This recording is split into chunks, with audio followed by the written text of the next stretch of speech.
शेर उसके पीछे आया। अब शेर से बचने के लिए दौड़े दौड़े भाग रहा है। एक ऐसे मकाम पर पहुंचा कि वहाँ पे बहुत बड़ा खड्डा था। उसने सोचा कि शेर तो मेरे पीछे है, अब इस खड्डे में जाके बैठूंगा छुप के ताकि मैं शेर से बच जाऊं। उसने इरादा बनाया खड्डे में जाने का। तो खड्डे में क्या देखता है कि वहाँ पर भी सांप, बिच्छू, कीड़े और भी कुछ अशिया मौजूद है। वो डर गया कि पीछे देखता है तो शेर और करीब आया था।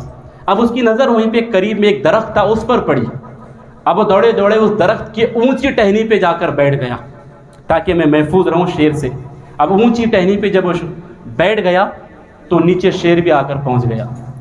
इसी असना में वो क्या देखता है कि जिस टहनी पे वो बैठा है ना, उसी टहनी को दो चूहे आए। चूहे दो काटने के लिए, एक का रंग काला था और एक का रंग सफ़ेद था। सबसे पहले काले चूहे ने उसी टहनी को काटना शुरू कर दिया जिस पर ये बैठा हुआ है। बड़ी तेजी से काट रहा है। अब जब वो काट के थक जाता है तो सफ़ेद चूहा काटने लग जाता है। जब सफ़ेद थक जाता है तो फिर काला, उसी वहीं से जहाँ से उसने छोड़ा हुआ है वहीं से वो काटना शुरू करता है। अब ये इसे बहुत डर हुआ, हैबत होने लग गई कि ये क्या हो रहा है, इतनी तेज़ी से ये काटते जाएंगे, ये टहनी टूट जाएगी तो फिर मैं शेर का लुकमा बन जाऊँगा।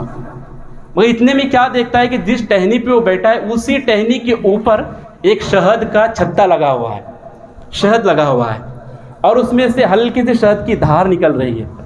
उसने आगे हाथ बढ़ाया ऐसे तो चंद बूंद, चंद कतरे शहद के उसकी हथेली में, उसके हाथ में आए तो उसने उसके मज़े लिए, लुत्फ़ अंदोज़ होता रहा उससे।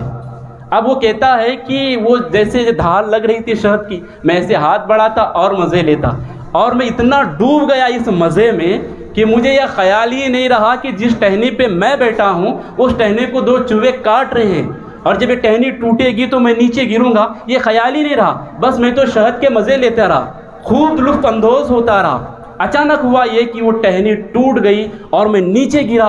करीब था कि शेर मुझ पे हमला करता। आँख खुल गई मेरी, मैं खौफ से बेदार हुआ। फिर एक बुज़ुर्ग के पास आया, इसीलिए मैं आपके पास आया। वो कहता है कि बुज़ुर्ग से कि मैं आपके पास आया कि इस ख्वाब की ताबीर क्या है, इस ख्वाब की ताबीर क्या है बताइए। वो बुज़ुर्ग ने बताया, बेटे इसकी ताबीर ये है कि जिस जंगल में तू दौड़ रहा था ना, वो ये धरती है, ये ज़मीन है, और जो शेर तेरे पीछे दौड़ रहा था तुझे पकड़ने के लिए, वो मलकुल मौत है, वो तेरी मौत है, वो मौत का फरिश्ता है। और जिस गड्ढे में जाकर तू छुपना चाहता था वो तेरी कब्र है, वो तेरी कब्र है। और जिस दरख्त के टहनी पर तू जाकर बैठा था वो तेरी ज़िंदगी है। और ये काला और सफ़ेद चूहा जो था ये काट रहे थे, ये रात और दिन है। काला चूहा रात है, सफ़ेद चूहा ये दिन है।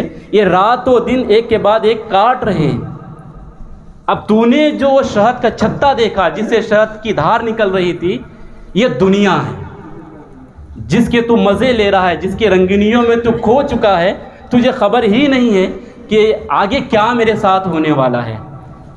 फिर जब वो इस दुनिया की मोहब्बत में तू डूब गया है तो फिर ऐसे ही हाल हो रहा है। इस दुनिया की मोहब्बत से निकलने का तुझे ये ख्वाब आया हुआ है। इस ख्वाब से बहुत कुछ सीखने को तुझे मिल रहा है, बल्कि हम सबको मिल रहा है। तो मेरे आका अलैहिस्सलातु तस्लीम के प्यारे दीवानों, क्या आज ऐसा नहीं हो रहा हमारे साथ? दुनिया की मोहब्बत में, रंगीनियों में इस तरह डूब चुके हैं कि हमें मरना भी नहीं है।